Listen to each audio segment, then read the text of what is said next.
Hello friends, welcome to my channel V commerce academy, जिथे मी वंदना तुम्हाला शिकवणार आहे अकाउंट हा विषय अत्यंत सोप्या पद्धतीने। मुलांना सध्या आपण 11th कॉमर्सच्या बुकमधून सर्व टॉपिक्सचे ऑब्जेक्टिव्ह क्वेश्चन डिस्कस करत आहोत।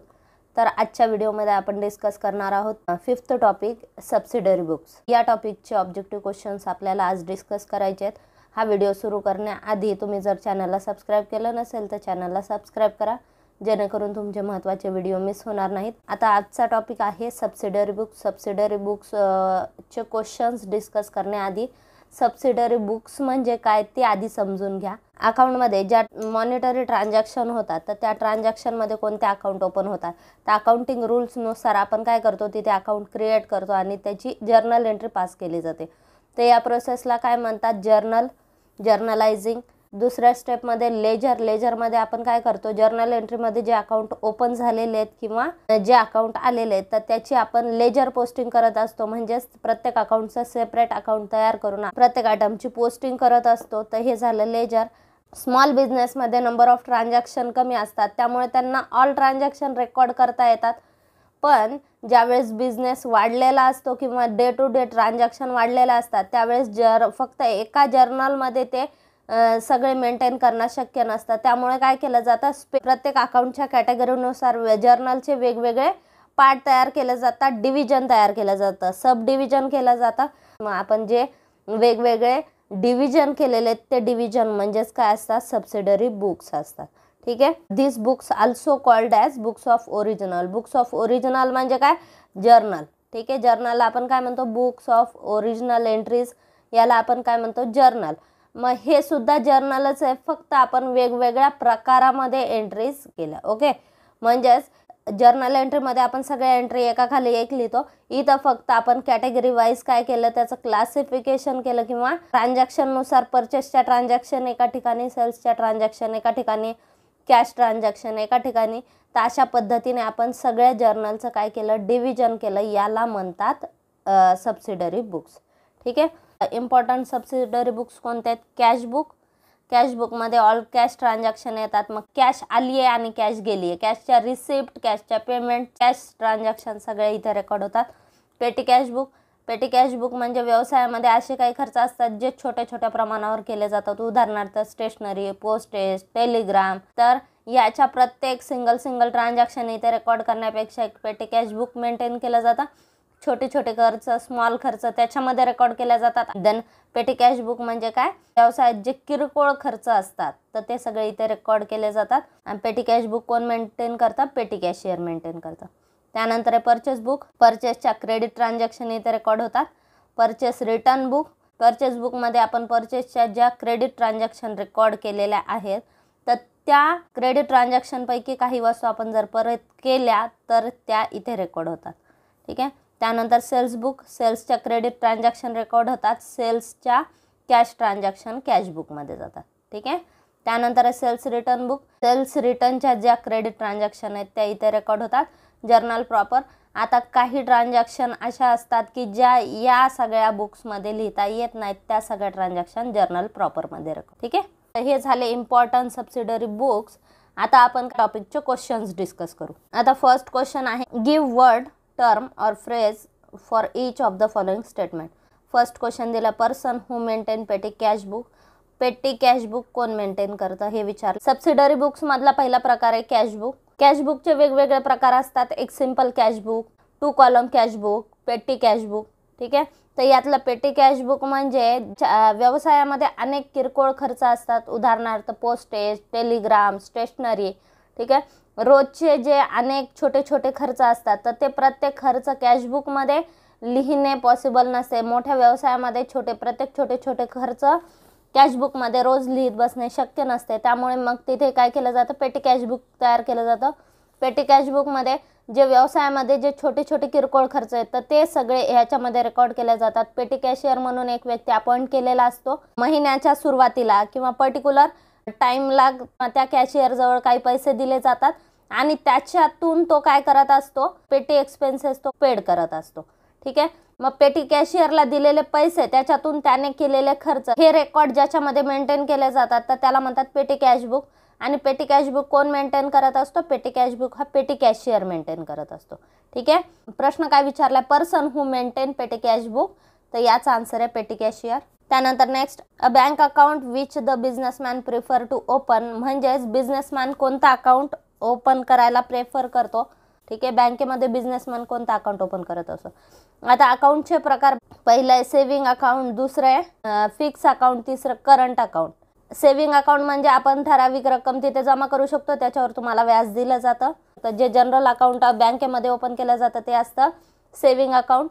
त्याच्यानंतर दुसरं आहे फिक्स डिपॉझिट, ठराविक रक्कम ठराविक काळासाठी बँकेमध्ये ठेवली जाते आणि त्याच्यावर जास्त दराने व्याज दिलं जातं, तर याला फिक्स डिपॉझिट म्हणतात। करंट अकाउंट, याच्यामध्ये करंट अकाउंट जे असतं तर ते करंट अकाउंट हे बिझनेससाठी यूज केलं जातं। याच्यामध्ये कॅश विड्रॉवल, कॅश डिपॉझिट, त्यानंतर number of transaction, cash check transaction, cash transaction, तर या कोणत्याच बाबतीत लिमिटेशन नसतात। मग हे अकाउंट कोणतं असतं, करंट अकाउंट असतं। याच्यावर बँक व्याज देत नाही, पण बँक याच्यावर बँक ओव्हरड्राफ्टची फॅसिलिटी देत असते बिझनेसमॅनला। ठीक आहे, त्याच्यामुळे बिझनेसमॅन हे अकाउंट काढत असतं। मग याच्यामध्ये तुम्ही किती पैसे विड्रॉ करू शकता, किती पैसे डिपॉझिट करू शकता, तर आणि किती वेळा ट्रान्झॅक्शन करू शकता, असे कोणतेच नियम या अकाउंटला लागू होत नाही। त्यामुळे बिझनेसला हे अकाउंट सुटेबल असतं। त्याच्यामुळं अ bank account which the businessman prefer to open, answer काय, करंट अकाउंट। त्यानंतर petty cash book in which the payment side is ruled in suitable column.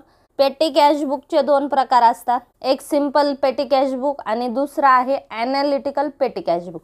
Simple पेटी कॅश बुकमध्ये काय केलं जातं, पेटी कॅशियर पेटी कॅश आपल्याकडे कॅश किती आलेली आहे ते रेकॉर्ड करतो रिसिप्ट साईडला, आणि त्यातून किती एक्सपेन्सेस पेड केले, किती स्टेशनरी पेड केली, किती पोस्टेज पेड केले, किंवा टेलिग्रामला किती पैसे दिले, तर हे सगळे ते वन बाय वन एकाखाली एक लिहित असतो। हे आहे सिंपल पेटी कॅश बुक। ठीक आहे, सिंपल पेटी कॅश बुकमध्ये इथे काय केलं, अमाऊंट रिसिव्ड किती आहे, 1200 अमाऊंट रिसिव्ड, पिरियडच्या सुरुवातीला किती अमाऊंट रिसिव्ड आहे 1200, आणि त्यातून मग डेट वाईज आपण काय काय खर्च केलेत हे दिलेले आहेत। ठीक आहे, डेट वाईज आपण काय काय खर्च केलेले आहेत। मग इथे पहिली पोस्टिंग कशाची केली, टू कॅश, ही कॅश रिसिव्डची, इथे रिसिप्ट आहे तर इकडे पेमेंट आहे। ठीक आहे, मग पोस्टिंग केली आणि त्याच्यानंतर वन बाय वन या रिसिप्टमधून काय काय पेमेंट केल्या त्या वन बाय वन इथे दिलेल्या आहेत। टेलिफोन चार्जेस किती पेड केले, 193, मोबाईल चार्जेस पेड केले 57, त्यानंतर ऑफिस रेंट पेड केला 125। तर अशा पद्धतीने वन बाय वन किती आपण एक्सपेन्सेस त्या पर्टिक्युलर पिरियडमध्ये पेड केले हे दिलेले आहेत। ठीक आहे, मग आपण काय केलं, टोटल एक्सपेन्सेस किती झाले 1026, हे कशातून मायनस केले, ह्या टोटल रिसिप्टमधून मायनस केले। ठीक आहे, इकडे बघा टोटल रिसिप्ट आहे आणि त्याच्यातून टोटल पेमेंट मायनस केल्या, टोटल एक्सपेन्सेस मायनस केले आणि इथे बॅलन्स कॅरीड डाऊन किती आलं 234।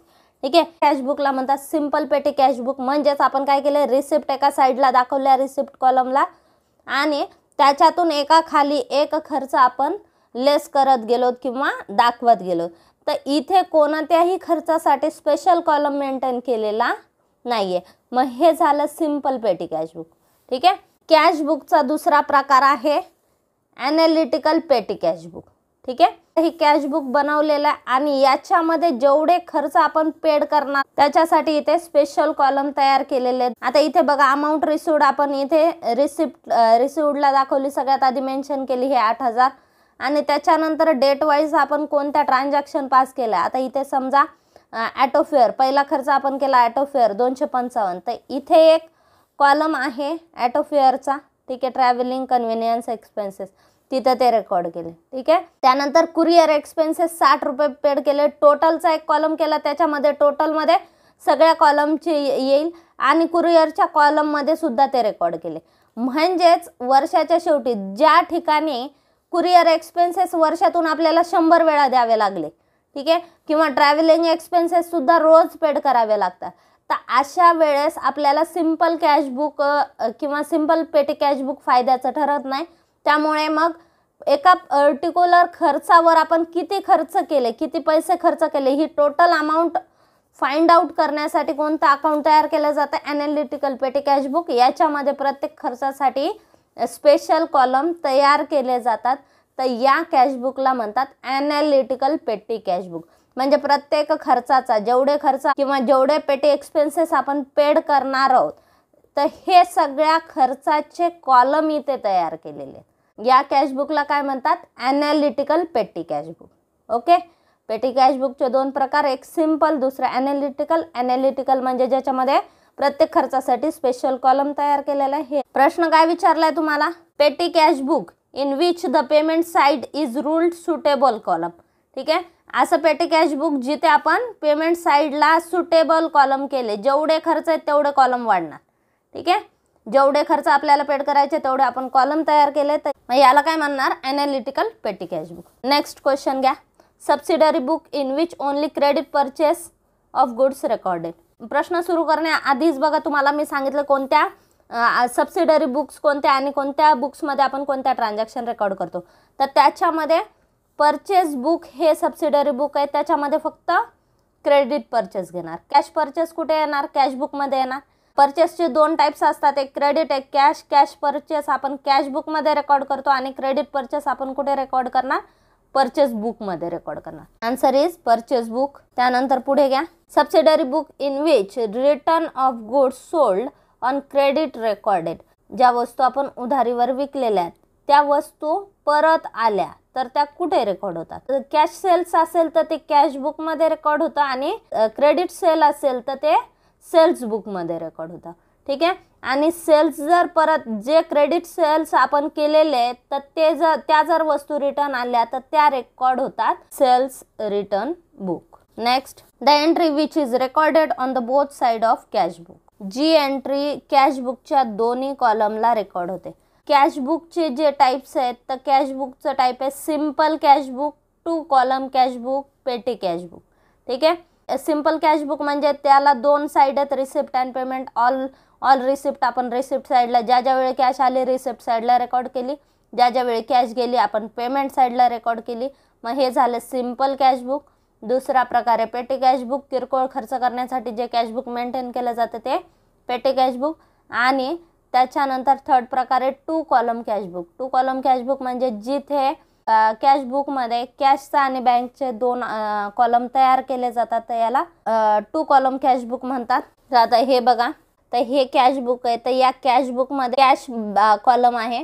म्हणजेच आपल्याकडे जी कॅश आहे आपल्या व्यवसायामध्ये बिझनेसमध्ये जेवढी कॅश आहे तर ती ही कॅश कॉलमला रेकॉर्ड होते. मग कॅश ज्या वेळी आली तर ती हे रिसिप्टमध्ये रेकॉर्ड होणार. आणि पेमेंटला सुद्धा एक कॅश कॉलम आहे. इथे आपण एक कॅश पैशाच्या स्वरूपात जे व्यवहार केले, पैसे दिले तिथे आपण, तर ती कॅश इथं पेमेंटमध्ये येणार. ठीक आहे. म्हणजे बघा रिसिप्टला 2 कॉलम तयार केलेत, एक कॅश दुसरा बँक. म्हणजे ज्या ट्रान्झॅक्शन आपण कॅशमध्ये करतो तर त्या इथे अमाऊंट येईल त्याची. आणि ज्या ट्रान्झॅक्शन आपण कॅश दिली आहे, पैसे दिलेत त्याचे, पण आपण बँक पेमेंट केली. ठीक आहे. आपण चेक दिला, ऑनलाईन पेमेंट दिली. ठीक आहे. म्हणजे बँक अकाउंट थ्रू जे व्यवहार केले तर ते इथे बँक कॉलमला येणार. ठीक आहे.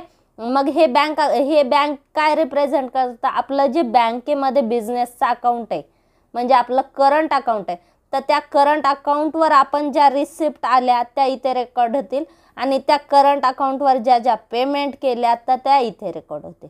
ठीक आहे. हे झालं 2 कॉलम कॅश बुक. म्हणजे आपण कॅश बुक तयार केलं, debit side receipt side, credit side payment side. फक्त रिसिप्टमध्ये 2 कॉलम केले, ॲक्च्युली आपल्याला जिथे कॅश मिळाली ती आणि बँके थ्रू जिथे आपल्याला कॅश मिळाली ती किंवा आपल्या अकाउंटवर जी कॅश जमा झाली ती. ठीक आहे. पेमेंटमध्ये सुद्धा कॅश आणि बँक 2 कॉलम तयार केले. इथे बँकमध्ये जिथे आपण पेमेंट कॅश दिले, प्रत्यक्ष आपण पैसे दिले तर कॅश पेमेंट केली तर ते इथे येईल. आणि ज्या पेमेंट आपण बँकेतून केल्या किंवा बँक थ्रू चेक किंवा ऑनलाईन पेमेंट केल्या तर ते ट्रान्झॅक्शन इथे येते. देन हे झालं 2 कॉलम कॅश बुक. आपल्याला काय विचारलंय? ज्या एंट्री 2 कॉलम कॅश बुकमध्ये दोन्ही साईडला त्याचे इफेक्ट आहे, एक इफेक्ट रिसिप्टला आहे तर दुसरा पेमेंटला आहे, तर त्याला काय म्हणतात? त्याला कॉन्ट्रा. आता इथे बघा सी दाखवलं इथे. हे सी काय आहे? हे सी फॉर कॉन्ट्रा आहे. ठीक आहे. C for contra. LF कॉलमला सी लिहिलेलं आहे बघा. तर ही एंट्री कोणती आहे? Contra entry. इथे 40,000ची पोस्टिंग आहे. ठीक आहे. कुठे? कॅश कॉलमला 40,000ची पेमेंटला पोस्टिंग आहे. म्हणजे व्यवसायातून बिझनेसमधून कॅश गेली. ठीक आहे. Bye bank account. काय केलं आपण, बिईंग कॅश डिपॉझिटेड, म्हणजेच आपण काय केली, आपल्या व्यवसायामध्ये जी आपल्या गल्ल्यामध्ये जी कॅश होती किंवा बिझनेसमध्ये आपल्याकडे कॅशियरकडे जी कॅश होती ती त्यांनी काय केली, अकाउंटमध्ये जमा केली. ठीक आहे, म्हणजे मग इथे बिझनेसमधून कॅश गेली, पेमेंटला आलं 40,000 आणि इकडे कुठं आलं, इथं रिसिप्टला आलं बघा, रिसिप्टला 40,000 आलं. हे काय केले, हे 40,000 आपण बँकेत डिपॉझिट केले. इथे काय आलं, टू कॅश आलं बघा, बिईंग कॅश डिपॉझिटेड, म्हणजे एंट्री आपण काय केली, कॅश गेली, debit what comes in, credit what goes out, म्हणजे कॅश अकाउंट इथं क्रेडिट झालं त्यामुळे कॅश कॉलमच्या क्रेडिटला पोस्टिंग केली. आणि पैसे कुठे गेले, बँकेत गेले. मग इथे रिसिव्हर, आपल्याला बँक अकाउंटला पैसे मिळाले, डेबिट व्हॉट कम्स इन, म्हणून बँक अकाउंट इथे काय झालं, डेबिट झालं. Bank account debit to cash account, entry काय झाली, bank account debit to cash account. Bank कॉलमच्या डेबिटला 40,000 घेतले आणि कॅश कॉलमच्या क्रेडिटला 40,000 घेतले. आता ही एंट्री आपल्याला ओळखू यावी की ही एंट्री आपणच, रिसिप्ट अँड पेमेंट, रिसिव्हरही आपणच आहेत आणि गिव्हरही आपणच आहे. ठीक आहे, मग या ठिकाणी फक्त कॅश गेली, ती अकाउंटला जमा झाली. मग ही एंट्री कोणती झाली, ही कॉन्ट्रा एंट्री झाली. कॉन्ट्रा एंट्री कशी इंडिकेट केली जाते, सी म्हणून इंडिकेट केली जाते, सी फॉर कॉन्ट्रा, LF कॉलममध्ये ती दाखवली जाते. ठीक आहे, आणि याचे इफेक्ट कॅश बुकच्या दोन्ही साईडला होत असतात. ठीक आहे, आलं लक्षात कॉन्ट्रा एंट्री म्हणजे काय. प्रश्न विचारलाय, the entry which is recorded on the both side of cash book, cash बुकच्या दोन्ही साईडला जी एंट्री रेकॉर्ड होते त्याला आपण म्हणतो कॉन्ट्रा एंट्री. त्यानंतर name the account which encourage personal saving, name the account, अकाउंटचा असा कोणता प्रकार आहे जो इनकरेज पर्सनल सेव्हिंग इनकरेज करतो. बँकेमध्ये जो करंट अकाउंट हा प्रकार आहे तो बिझनेसमॅनला इनकरेज करतो आणि जो सेव्हिंग अकाउंट हा प्रकार आहे, सेव्हिंग अकाउंटवर आपल्याला ठराविक दराने व्याज मिळत असतं. करंट अकाउंटला व्याज मिळत नाही, सेव्हिंग अकाउंटला व्याज मिळतं आणि ते कशाला प्रमोट करतं, ते इनकरेज करतं, पर्सनल सेव्हिंगला इनकरेज करतं. म्हणजे आपण आपल्या व्यवसायातून काही पैसे सेव्ह करून सेव्हिंग अकाउंटला जमा करावेत, तर याच्यासाठी सेव्हिंगला इनकरेज करणारा अकाउंट कोणतं आहे, सेव्हिंग अकाउंट. त्यानंतर पुढे, a note issued by buyer to seller giving full details of goods return. A note issued by buyer, बायरने इश्यू, म्हणजे आपण गृहीत धरू आपण बायर आहे. बायर म्हणजे आपण वस्तू खरेदी केल्या, उधारीवर वस्तू आपण खरेदी केल्या, आपण उधारीवर वस्तू खरेदी केल्या म्हणजे आपल्यासाठी त्या वस्तू आल्या, म्हणजे आपण त्या वस्तूचे पैसे दिलेत किंवा त्याचा कुठेतरी रेकॉर्ड आपण लायबिलिटीमध्ये केलं की आपण त्या वस्तूचे पैसे देणार आहोत. त्या वस्तू आहेत ह्या क्रेडिट गुड्स आहेत. ठीक आहे, क्रेडिट गुड्स आहेत, आपण वस्तू खरेदी केल्या, त्या वस्तूमध्ये काहीतरी फॉल्ट निघाला, मग आता आपण काय केलं, ह्याच वस्तू आपण परत दिल्या सेलरला. ठीक आहे, याच वस्तू आपण सेलरला दिल्या. मग सेलरला दिल्या, वस्तू कोणाच्या मालकीच्या आहेत, आपल्या मालकीच्या आहेत, आपली ॲसेट आहे, आपली ॲसेट आपण कोणाकडे दिली, सेलरला दिली. ठीक आहे, मग त्याच्याकडून ती परत मिळवायची आपल्याला. हे जर समजा कॅश परचेस असतात, आपण काय केलं असते, वस्तू परत केल्या, सेलरने आपल्याला पैसे दिले असते, पण ही क्रेडिट ट्रान्झॅक्शन होती. ठीक आहे, आपण वस्तू उधारीवर खरेदी केलेल्या होत्या. ठीक आहे, आपण वस्तू उधारीवर खरेदी केलेल्या होत्या, मग सेलर आपल्याला पैसे नाही परत देणार. ठीक आहे, तर तो सेलर काय देईल आपल्याला, डेबिट नोट देईल. डेबिट नोट म्हणजेच त्याच्यावर काय दाखवेल तो की ह्यांना वस्तू, यांच्या वस्तू आपण रिटर्न घेतल्या ना, याला ह्या वस्तू आपल्याला पुन्हा परत द्यायच्या. ठीक आहे, म्हणजे आपल्या मालकीच्या वस्तू आहेत, आपली ॲसेट आहे, ही आपल्याला याच्याकडून परत मिळवायची. ठीक आहे, सेलरकडून ज्यावेळेस तो वस्तू परत देईल त्यावेळेस ती आपण डेबिट नोट कॅन्सल करणार. म्हणजे आपण कोणती नोट इश्यू करणार, बायर जी नोट इश्यू करतो तर त्याला डेबिट नोट म्हणतात, सेलर जी इश्यू करतो त्याला क्रेडिट नोट म्हणतात. ठीक आहे, देन आपण बायर आहेत, बायर कोणती नोट इश्यू करतात, debit note. Then answer is debit note. आपण बायर आहेत, आपण वस्तू खरेदी केल्या आणि त्या वस्तू आपण सेलरला परत केल्या, वस्तू उधारीवर आहे त्यामुळे सेलर लगेच आपल्याला पैसे देणार नाही. ठीक आहे, मग आपण काय केलं, आपण त्याला एक डेबिट नोट देणार जेणेकरून ज्याच्यामध्ये वस्तूची डिटेल माहिती असेल, वस्तू किती रुपयाच्या आहेत, किती वस्तू आहे, क्वांटिटी काय आहे त्याची. ठीक आहे, तर ही सगळी माहिती त्याच्यावर असेल, म्हणजे सेलर ज्यावेळेस त्या वस्तू परत करेल त्यावेळेस ती नोट आपण कॅन्सल करणार. पण तोपर्यंत आपल्याला कोणाकडून वस्तू येणार आहे हे दाखवण्यासाठी आपण त्याला काय देणार, आपण त्याला डेबिट नोट देणार. ठीक आहे, आपण सेलरला काय इश्यू करणार, डेबिट नोट. नेक्स्ट आहे note issued by seller on receipt of defective goods from customer. सेलरनी काही वस्तू विकल्या होत्या कस्टमरला, त्या वस्तू डिफेक्टिव्ह निघाल्या, कस्टमरनी त्या वस्तू परत केल्या. ठीक आहे, मग कस्टमरनी वस्तू परत केल्या सेलरला. मग सेलर काय करेल, आता सेलरकडे सपोज त्या वस्तू त्या टाइमला अवेलेबल नाही आहेत, मग तो त्याला काय करेल, लिहून देईल की यांच्याकडून एवढ्या वस्तू रिटर्न घेतलेल्या आहेत, त्यांना आता त्या वस्तू द्यायच्या आहेत. मग तो कोणती नोट देईल, सेलरला त्या वस्तू द्यायच्या आहेत ना. ठीक आहे, क्रेडिट आहे, उधार आहे, त्याला देणं येते. ठीक आहे, सेलरला ते देणं आहे, म्हणून ते काय येईल, तो काय देईल, क्रेडिट नोट. ठीक आहे, then answer is credit note. लक्षात ठेवा, बायर जी नोट लिहून देतो, बायर डेबिट नोट लिहून देईल, सेलर क्रेडिट नोट लिहून देईल. ठीक आहे, नेक्स्ट आहे name of the bank on which overdraft facility is given to account holder. ठीक आहे, ओव्हरड्राफ्ट फॅसिलिटी कोणत्या अकाउंटवर दिली जाते हे विचारलंय. आता बिझनेससाठी जे बँक अकाउंट ओपन केलं जातं तर त्या अकाउंटला म्हणतात करंट अकाउंट. ठीक आहे, करंट अकाउंटवर अमाऊंट डिपॉझिट, विड्रॉवल, त्यानंतर नंबर ऑफ ट्रान्झॅक्शन, किती ट्रान्झॅक्शन कॅशने करायच्या, किती ट्रान्झॅक्शन चेकने करायच्या, असे कोणतेच लिमिटेशन तिथे नसतात. या अकाउंटला इंटरेस्ट प्रोव्हाइड केला जात नाही किंवा इंटरेस्ट दिला जात नाही, पण बँक याला बँक ओव्हरड्राफ्ट फॅसिलिटी प्रोव्हाइड करते जी व्यवसायासाठी महत्त्वाची असते. ठीक आहे, the name of the bank account which overdraft facility is given to account holder. कोणतं अकाउंट असतं, current account. Select the most appropriate answer from the following alternative given below and rewrite the sentence. First दिलं, cash column and cash book can never have dash balance. Cash column आणि cash book. Cash column म्हणजे आपलं जे 2 column cash book असेल त्याच्यामध्ये cash अकाउंटचं जे column आहे तर त्याला कॅश कॉलम म्हणले. ठीक आहे, कॅश बुक म्हणजे सिंगल कॉलम कॅश बुक जे आहे त्याच्यासाठी. Can never have dash balance. Bank कॉलमचं क्रेडिट बॅलन्स असू शकतं. बँक कॉलमचं क्रेडिट बॅलन्स असेल तर तिथे आपण काय गृहीत धरतो, बँक ओव्हरड्राफ्ट बँकेने प्रोव्हाइड केला, म्हणजेच ते credit balance bank overdraft indicate करतं. पण कॅश बुकला आपण कोणती कॅश लिहितो, जी आपल्याकडे ॲक्च्युली कॅश आहे तर ती कॅश आपण लिहितो. आणि कॅश ही असेट आहे, असेटचं नेहमी डेबिट बॅलन्स असतं.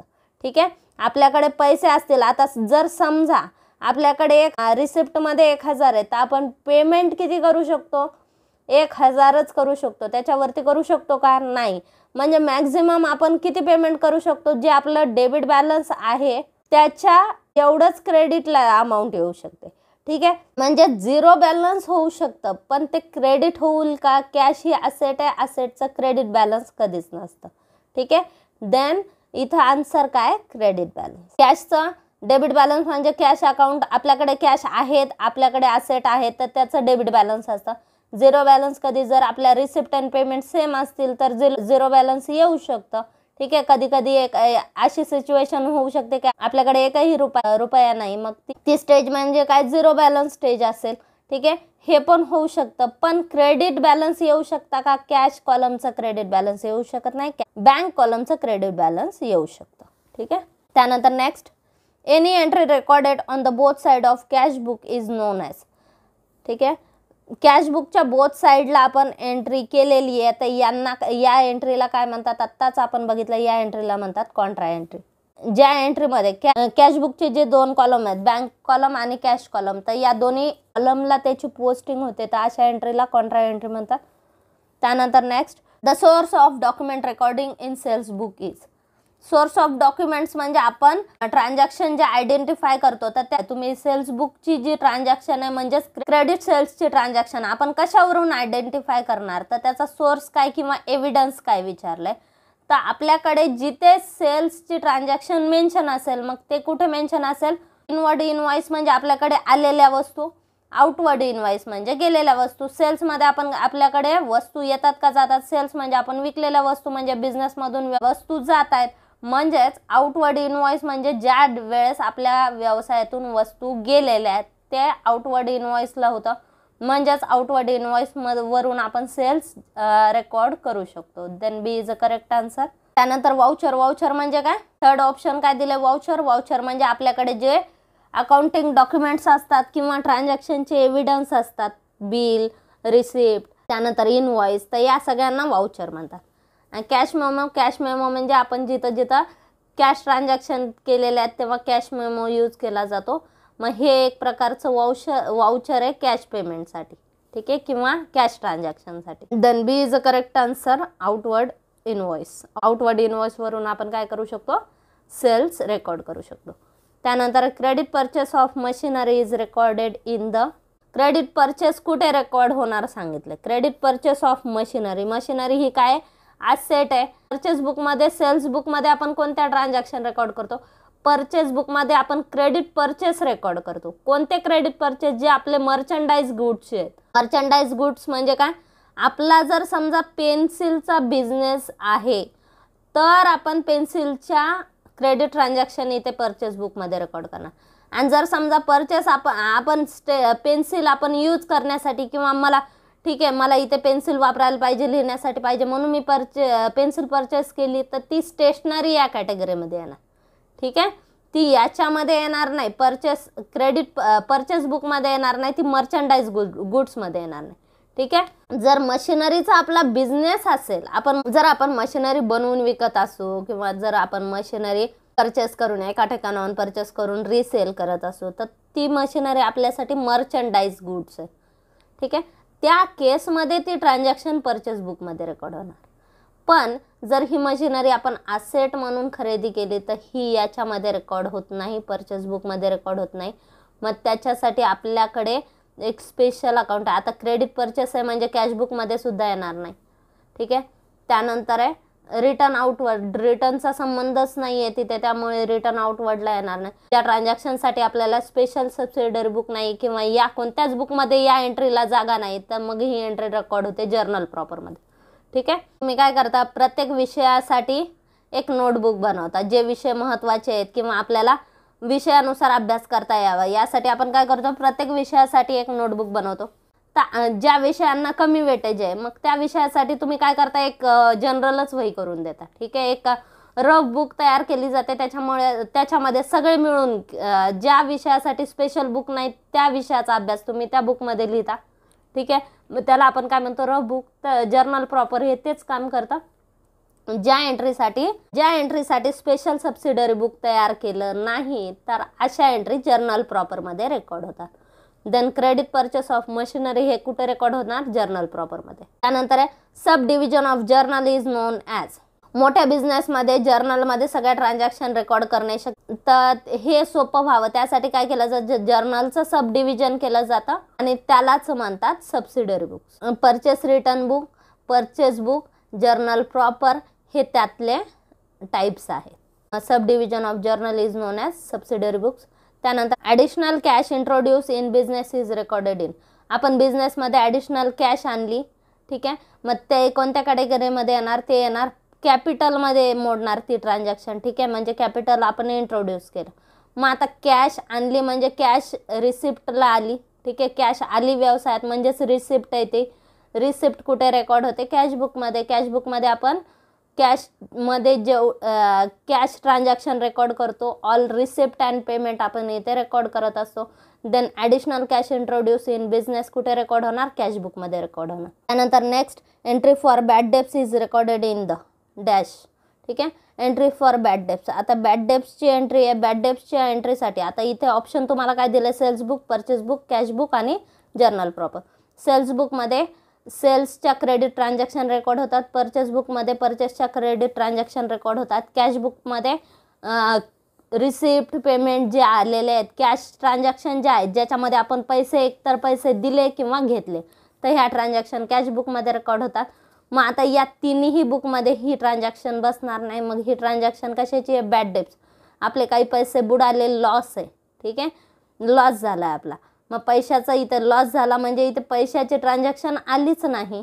ठीक आहे, मग ही ट्रान्झॅक्शन कशामध्ये, या तिन्ही बुकमध्ये ही ट्रान्झॅक्शन बसणार नाही. मग ही ट्रान्झॅक्शन कुठे येणार, जर्नल प्रॉपरमध्ये. त्यानं every entry for bad debts is recorded in journal proper. पुढचं आहे direct deposit made by customer into our bank account, our bank recorded in the dash side of cash book. Direct deposit made by customer. Deposit केले कोणे, कस्टमरने, into our bank.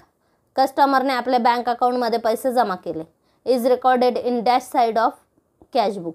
आता cash बुकमध्ये आता हे deposit केले, bank अकाउंटमध्ये deposit केले पैसे, म्हणजेच कॅश आली आहे, रिसिप्ट आहे आपली. पण ही रिसिप्ट कोणत्या कॉलमला रेकॉर्ड होणार? ही रिसिप्ट आपल्याला कॅश मिळाली आहे का कॅश नाही मिळाली, आपल्या कस्टमरने आपल्या अकाउंटमध्ये पैसे ट्रान्सफर केले. अकाउंटमध्ये ट्रान्सफर केले म्हणजेच हे कुठे येणार? बँक अकाउंटला येणार, बँक कॉलमला येणार. ठीक आहे. मग आता recorded in the dash side of cash book. Cash बुकच्या कोणत्या साईडला रेकॉर्ड होणार? ठीक आहे. पैसे डिपॉझिट केले आपल्या अकाउंटमध्ये, आपल्या अकाउंटमध्ये पैसे आले म्हणजेच ही रिसिप्ट आहे, म्हणजे रिसिप्ट साईडला येणार. ठीक आहे. त्यानंतर पुढे घ्या. The person who draws the cheque and sign on it is the. जो पर्सन चेक ड्रॉ करतो आणि त्याच्यावर साइन करतो, मग त्या व्यक्तीला आपण काय म्हणणार? कोण आहे तो? ठीक आहे. आपण चेक्सच्या पार्टी बघितल्या. चेकच्या 3 पार्टी असतात, एक ड्रॉवर, ड्रॉवी आणि पेई. ठीक आहे. ड्रॉवर म्हणजे ज्याने चेक काढला किंवा ज्याच्या सहीने चेक दिलेला आहे तो ड्रॉवर. ड्रॉवी म्हणजे ज्याच्यावर चेक काढलेला आहे म्हणजेच बँक. आणि थर्ड पेई. पेई म्हणजे ज्याला चेक दिलेला आहे आणि ज्याला चेकचे पैसे मिळणार आहे. ठीक आहे. देन तुम्हाला काय विचारलं? Person who draws the cheque. Cheque draw केला आणि साइन केला, हा व्यक्ती कोण असतो? ड्रॉवर. त्यानंतर आहे a fix amount is deposited for a fix period in dash deposit. आता आपण फिक्स अमाऊंट डिपॉझिट केली फिक्स पिरियडसाठी, मग यालाच आपण काय म्हणतो? Fix deposit. आता डिपॉझिटचे 3 प्रकार असतात बघा. डिपॉझिटचे म्हणजेच अकाउंटचे 3 प्रकार असतात. सेव्हिंग अकाउंट, ज्याच्यामध्ये आपण ठराविक रक्कम कधीही जमा करू शकतो आणि कधीही काढू शकतो, पण याला विड्रॉवलला काही किंवा नंबर ऑफ ट्रान्झॅक्शनला काही लिमिटेशन असतात, याच्यावर ठराविक दराने इंटरेस्ट चार्ज होतो. हे सेव्हिंग अकाउंट. फिक्स डिपॉझिट म्हणजे आपण विशिष्ट काळासाठी विशिष्ट रक्कम जमा करतो बँकेमध्ये आणि तो पिरियड संपल्यानंतरच आपण ती अमाऊंट विड्रॉ करू शकतो, तर याला फिक्स डिपॉझिट म्हणतात. याला हायर रेटने इंटरेस्ट चार्ज केला जातो. तिसरं आहे करंट. हे बिझनेसमॅनचं अकाउंट मानलं जातं. हे अकाउंट बिझनेससाठी काढलं जातं. याच्यावर नंबर ऑफ ट्रान्झॅक्शन किंवा कॅश विड्रॉवल, कॅश डिपॉझिट, त्यानंतर चेकच्या ट्रान्झॅक्शन, तर याच्या कोणतेच लिमिट नसतात. याच्यावर व्याज मिळत नाही, पण याला बँक ओव्हरड्राफ्ट ही फॅसिलिटी बँक प्रोव्हाइड करत असते. आणि चौथा प्रकार आहे रिकरिंग डिपॉझिट. रिकरिंग डिपॉझिटमध्ये आपण ठराविक वेळेनंतर थोडी थोडी रक्कम फिक्स डिपॉझिटमध्ये जमा करत जातो. दर महिन्याला ठराविक रक्कम, म्हणजे उदाहरणार्थ आपण ठरवलं की 1000 FD मध्ये जमा करणार आहोत 5 वर्षापर्यंत, मग हे कोणत्या कॅटेगरीमध्ये येणार? हे येणार रिकरिंगमध्ये. RD याला म्हणतात, रिकरिंग डिपॉझिट. ठीक आहे, RD. देन तुम्हाला काय विचारलं? The fix amount is deposited for fix period, मग याला काय म्हणतात? FD, fix deposit. त्यानंतर पुढे state whether the following statement are true or false with reason. Journal is the book of secondary entry. Journal हे प्रायमरी एंट्रीचं book असतं, secondary एंट्रीचं बुक लेजर असतं. ठीक आहे. देन हे स्टेटमेंट फॉल्स आहे. त्यानंतर asset sold on credit are enter in sales journal. Sales journal म्हणजे सेल्स बुक. ठीक आहे.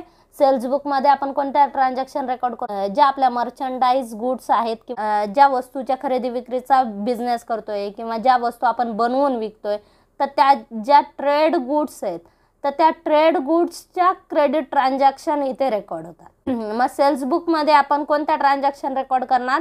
ज्या वस्तूचे आपण खरेदी विक्रीचे व्यवहार करतो, आपली जी ट्रेड गुड्स आहेत तर त्याचा जो व्यवहार करतो तर त्याचे क्रेडिट सेल्स इथे रेकॉर्ड होतात. ठीक आहे. ॲसेटचे क्रेडिट सेल्स इथे रेकॉर्ड होणार नाहीत. ॲसेटचे क्रेडिट सेल्स आपण जर्नल प्रॉपरमध्ये रेकॉर्ड करणार. ठीक आहे. सेल्स जर्नलमध्ये रेकॉर्ड होणार नाही. देन हे स्टेटमेंट रॉंग आहे. पुढे cash and credit purchase are enter in purchase book. Purchase बुकमध्ये कोणत्या ट्रान्झॅक्शन रेकॉर्ड होतात? परचेस बुकमध्ये फक्त परचेसच्या क्रेडिट ट्रान्झॅक्शन रेकॉर्ड होतात. ठीक आहे. क्रेडिट परचेस फक्त परचेस बुकमध्ये येतं, कॅश परचेस परचेस बुकमध्ये येत नाही. तर कॅश परचेस जर असेल तर ते कॅश बुकमध्ये रेकॉर्ड होतं. आपण वस्तू परचेस केल्या कॅश देऊन, म्हणजे आपली कॅश आली का गेली? कॅश गेली, म्हणजे पेमेंट साईडला ते रेकॉर्ड होणार. मग कॅश परचेस कुठे? कॅश बुकला रेकॉर्ड होतं, परचेस बुकमध्ये रेकॉर्ड होत नाही. परचेस बुक म्हणजे आपण काय करतो? परचेस बुकमध्ये आपण आपले क्रेडिटर्सची व्हॅल्यू काढत असतो. ठीक आहे. म्हणजे आपण उधारीवर किती वस्तू खरेदी केल्या म्हणजेच आपल्याला किती उधारीचे पैसे द्यायचे हे आपण शोधत असतो. त्यामुळे तिथे कॅश ट्रान्झॅक्शन तिथे येत नाही. ठीक आहे. देन हे स्टेटमेंट फॉल्स आहे. त्यानंतर पुढे cash sales are enter in sales journal. Sales journal म्हणजे सेल्स बुक. ठीक आहे. सेल्स बुकमध्ये आपण सेल्सच्या क्रेडिट ट्रान्झॅक्शन घेत असतो, कॅश ट्रान्झॅक्शन घेत नाही, देन हे स्टेटमेंट सुद्धा फॉल्स आहे. पुढचं आहे cash book records transaction relating to receipt and payment of cash. Cash बुकला आपण कोणत्या ट्रान्झॅक्शन घेतो? कॅश बुकला ज्या ट्रान्झॅक्शन कॅश रिसिप्ट आहे आणि कॅश पेमेंट आहे जिथे झालेली आहे तर त्या ट्रान्झॅक्शन आपण कॅश बुकला घेतो. देन हे स्टेटमेंट बरोबर आहे. कॅश बुकला आपण ज्या ज्या ट्रान्झॅक्शन कॅशमध्ये केलेल्या आहेत, आयदर कॅश आपल्याला डायरेक्टली कॅश मिळाली किंवा बँके थ्रू कॅश मिळालेली आहे किंवा आपल्या अकाउंटमध्ये जमा झालेली रिसिप्ट आणि पेमेंट आपण कॅश बुकमध्ये रेकॉर्ड करत असतो. त्यानंतर next, do you agree with the following statements. Agree disagree विचारले म्हणजेच ट्रू ऑर फॉल्स. ठीक आहे, वर्ड चेंज केले. फर्स्ट दिले trade discount is recorded in cash book. ठीक आहे, कॅश बुकमध्ये आपण कोणते रेकॉर्ड करणार? कॅश बुकमध्ये फक्त कॅश ट्रान्झॅक्शन रेकॉर्ड होतात. कॅश बुकला आपण रिसिप्ट अँड पेमेंट घेत असतो. ठीक आहे, कॅश आपल्याला रिसिप्ट किती मिळाली, ॲक्च्युली आपल्याला कॅश किती मिळाली आणि कॅश किती गेली, तर हे फक्त आपण कॅश बुकला दाखवत असतो. कॅश बुकला आपण डिस्काउंट दाखवत नाही, त्यामुळे ट्रेड डिस्काउंट कॅश बुकला येणार नाही. देन हे स्टेटमेंट फॉल्स आहे. त्यानंतर आहे पेटी cash book is a book having record of big payment. पेटी कॅश बुक हे कोणतं आहे? Cash book. पेटी म्हणजे काय? स्मॉल. ठीक आहे, म्हणजे जिथं आपण कॅशच्या छोट्या छोट्या पेमेंट किरकोळ खर्च करत असतो तर ते रेकॉर्ड पेटी कॅश बुकमध्ये होतं. ठीक आहे, कॅशच्या जर बिग पेमेंट असेल, आपण एखादी असेट खरेदी केली, खर्च हे कशाला येतात? कॅश बुकला येतात, पेटी कॅश बुकला येत नाही. देन हे स्टेटमेंट रॉंग आहे, आपण याला डिसॲग्री करणार. त्यानंतर आहे cash received is entered on the debit side of cash book. Cash received, आपल्याला कॅश मिळाली, कॅश आली, मिळाली म्हणजे debit what comes in cash account, debit होणार. मग कुठे डेबिट होतं? कॅश बुकची डेबिट साइड ही रिसिप्ट साइड असते, रिसिप्ट साइडला ही आपण कॅश रिसिव्ड दाखवणार. देन हे स्टेटमेंट बरोबर आहे. त्यानंतर पुढे transaction recorded on both debit and credit side of cash book is known as Contra entry. आता मगाशी तुम्हाला मी एंट्री दाखवली. कॉन्ट्रा एंट्री म्हणजे कोणती एंट्री? जी कॅश बुकच्या दोन्ही साईडला, डेबिटला आणि क्रेडिटला इफेक्ट होतो. एक इफेक्ट बँक कॉलमला होतो तर दुसरा कॅश कॉलमला होतो. तर अशा एंट्रीला आपण काय म्हणतो? कॉन्ट्रा एंट्री म्हणत असतो. ठीक आहे, आणि सी या सिम्बॉलने ती इंडिकेट केली जाते. कॅपिटल सी तिथे दाखवलं जातं. मग हे स्टेटमेंट बरोबर आहे, याला आपण ॲग्री करणार. त्यानंतर credit purchase of machinery is entered in purchase journal. Purchase journal म्हणजेच परचेस बुक. परचेस बुकमध्ये आपण परचेसच्या क्रेडिट ट्रान्झॅक्शन रेकॉर्ड करतो, जे आपल्या मर्चंडाईज गुड्स आहेत त्याच्या, किंवा आपली जी ट्रेड गुड्स आहेत त्याचे आपण क्रेडिट ट्रान्झॅक्शन इथे रेकॉर्ड करतो. परचेस ऑफ मशिनरी म्हणजे हे काय? असेट खरेदी केली आपण, असेटच्या क्रेडिट ट्रान्झॅक्शन इथे आपण रेकॉर्ड करत नाही. असेटच्या क्रेडिट ट्रान्झॅक्शन आपण कुठे रेकॉर्ड करतो? असेटच्या क्रेडिट ट्रान्झॅक्शन आपण जर्नल प्रॉपरमध्ये रेकॉर्ड करतो. देन हे स्टेटमेंट काय? रॉंग आहे. आपला जर मशिनरीचा बिझनेस असेल, आपण मशिनरी विकत असू तर ते इथे रेकॉर्ड होऊ शकतं, पण आपण मशिनरी जर असेट म्हणून खरेदी केली तर ती इथे रेकॉर्ड होत नाही. नेक्स्ट क्वेश्चन आहे complete the following sentences. Cash book is a dash journal. Cash book हे काय विचारलंय? कॅश बुक हे काय आहे? Subsidiary journal. कॅश बुक हे एक प्रकारचा सबसायडरी बुक आहे किंवा सबसायडरी जर्नल आहे. ठीक आहे, त्यानंतर in journal proper only dash discount is recorded. ठीक आहे, आता जर्नल प्रॉपरमध्ये आपण कोणता डिस्काउंट रेकॉर्ड करणार विचारलंय. डिस्काउंटचे दोन प्रकार आहेत, cash discount, trade discount. Trade discount तर रेकॉर्ड होतच नाही, त्यामुळे तो इथे येणारच नाही. ठीक आहे, मग आपण कोणता डिस्काउंट रेकॉर्ड करतो? Cash discount. मग कॅश डिस्काउंट आपण जर दिला तर तो रेकॉर्ड होतो जर्नल प्रॉपरमध्ये, कॅश बुकमध्ये येत नाही. In journal proper only cash discount is recorded. पुढचा आहे question. Return of goods purchased on credit to the supplier will be entered in dash journal. आता return of goods purchase, goods purchase आपण केल्या होत्या credit बेसिसवर. ठीक आहे, आणि त्या रिटर्न केल्या, मग ते कशामध्ये येणार? Purchase return book. Credit purchase कशामध्ये रेकॉर्ड केलं आपण? परचेस बुकमध्ये. आणि जेव्हा क्रेडिट परचेस आपण रिटर्न केलं तर ते परचेस रिटर्न बुकमध्ये रेकॉर्ड होतं. Return of goods purchased on credit to the supplier will be entered in purchase return book. Purchase return book किंवा परचेस रिटर्न जर्नल. ओके, त्यानंतर नेक्स्ट आहे asset sold on credit are enter in. Asset sold on credit. ठीक आहे, asset sold केल्या आपण credit बेसिसवर. Asset sold केल्या, ठीक आहे, कॅश तिथं आली असती तर आपण कॅश बुकमध्ये रेकॉर्ड केलं असतं, पण आपण क्रेडिटवर सोल्ड केल्या म्हणजेच इथे कॅश बुकला याची एंट्री होणार नाही, त्यामुळे ही एंट्री कुठे होणार? ही एंट्री होणार जर्नल प्रॉपरला. ठीक आहे. Asset sold on credit are enter in journal proper. ठीक आहे. Next double column cash book record transaction relating to cash and. आता डबल कॉलम कॅश बुक मध्ये कॅश बुकचे रिसिप्ट साईडला आणि पेमेंट साईडला कॅश सोबत एक कॉलम अजून असतो, तो म्हणजे बँक. आणि त्या कॉलमला आपण काय करतो, जे आपलं बँकेत करंट अकाउंट आहे, बिझनेसचं जे करंट अकाउंट आहे, तर त्या अकाउंटचं जे बॅलन्स आहे ते तिथं दाखवत असतो आणि त्या अकाउंटवर होणाऱ्या ट्रान्झॅक्शन आपण तिथे रेकॉर्ड करत असतो. ठीक आहे. Then double column cash book record transaction relating to cash and bank. त्यानंतर next credit purchase of goods are recorded in. Credit purchase of goods आपण क्रेडिट परचेस केल्या या कशामध्ये रेकॉर्ड होतात, परचेस बुकमध्ये रेकॉर्ड होतात किंवा परचेस बुक किंवा purchase journal. Credit purchase of goods are recorded in purchase book. त्यानंतर आहे cash book does not record dash transaction. Cash बुकमध्ये आपण फक्त कॅश ट्रान्झॅक्शन रेकॉर्ड करणार, तिथे क्रेडिट ट्रान्झॅक्शन रेकॉर्ड होत नाहीत. म्हणजे जे व्यवहार आपले उधारीचे आहेत ते इथे रेकॉर्ड होत नाहीत. ठीक आहे. कॅश बुकमध्ये त्याच ट्रान्झॅक्शन आपण रेकॉर्ड करतो, तिथे आयदर कॅश आली किंवा गेली. ठीक आहे. देन इथे येईल क्रेडिट ट्रान्झॅक्शन कॅश बुकमध्ये रेकॉर्ड होत नाहीत. त्यानंतर credit balance shown by a bank column in cash book is. हे झालं आपलं कॅश बुक. कॅश बुकची डेबिट साईड ही असते रिसिप्ट साईड, क्रेडिट साईड असते पेमेंट साईड. आता इथे क्रेडिट साईडची टोटल जास्त आहे म्हणजे पेमेंट जास्त आहेत. ठीक आहे. बँक कॉलमची पेमेंट जास्त आहे आणि रिसिप्ट कमी आहेत. म्हणजेच बँक कॉलमची पेमेंट जास्त आहे याचाच अर्थ आपल्याकडे रिसिप्ट कुठून आली, बँक अकाउंटला, आपण बँक ओव्हरड्राफ्ट घेतला. Then credit balance shown by a bank column in cash book हा काय इंडिकेट करतो, आपला बँक ओव्हरड्राफ्ट इंडिकेट करतो. म्हणजे जरी बँकेमध्ये आपले पैसे कमी आहेत तरी आपण पेमेंट करू शकतो.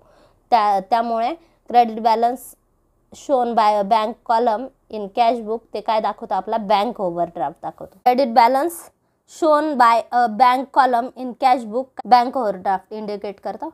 त्यानंतर petty cash book is used for recording dash expenses. पेटी कॅश बुक कशासाठी यूज केलं जातं, पेटी कॅश बुक हे पेटी एक्सपेन्सेससाठी. म्हणजे पेटी एक्सपेन्सेस म्हणजे व्यवसायामध्ये जे पेटीचा अर्थ आहे स्मॉल. ठीक आहे. पेटी कॅश बुक म्हणजे जिथं ज्या कॅश बुकमध्ये आपण बिझनेसमध्ये जे छोटे छोटे किरकोळ खर्च करत असतो तर ते सगळे खर्च जिथे दाखवले जातात त्याला काय म्हणतात, पेटी कॅश बुक. आणि ते कशासाठी, पेटी कॅश बुक यूज कशासाठी केलं जातं, रेकॉर्डिंग पेटी एक्सपेन्सेस. पेटी कॅश बुक आपण कशासाठी यूज करतो, पेटी एक्सपेन्सेस रेकॉर्ड करण्यासाठी. In purchase book goods purchased on dash are recorded. Purchase बुकमध्ये आपण कोणत्या ट्रान्झॅक्शन रेकॉर्ड करणार, परचेस बुकच्या परचेसच्या ज्या क्रेडिट ट्रान्झॅक्शन आहेत त्या परचेस बुकमध्ये रेकॉर्ड होतात. ठीक आहे. In purchase book goods purchased on credit are recorded. Credit लक्षात ठेवा, परचेस बुकमध्ये परचेसच्या क्रेडिट ट्रान्झॅक्शन येतात, सेल्स बुकमध्ये सेल्सच्या क्रेडिट ट्रान्झॅक्शन येतात. परचेस रिटर्न बुकमध्ये क्रेडिट परचेसच्या ज्या आपण रिटर्नच्या ट्रान्झॅक्शन केल्या ते येतात. सेल्स रिटर्न बुकमध्ये सेल्सच्या ज्या क्रेडिट ट्रान्झॅक्शन केल्यात त्याच्यामध्ये जर रिटर्न केलं तर ते सेल्स रिटर्न बुकमध्ये येतात. ठीक आहे. तर हे झाले आपले सबसिडरी बुक या टॉपिकचे ऑब्जेक्टिव्ह क्वेश्चन्स. तुम्हाला जर याच्यामध्ये काही डाऊट असेल तर कमेंट बॉक्समध्ये नक्की कळवा. हा व्हिडिओ तुम्हाला कसा वाटला हे देखील कळवा. आणि चॅनलला अजून सबस्क्राईब केलं नसेल तर चॅनलला सबस्क्राईब करा, व्हिडिओला लाईक करा, शेअर करा आणि सबस्क्राईब करा. थँक्यू.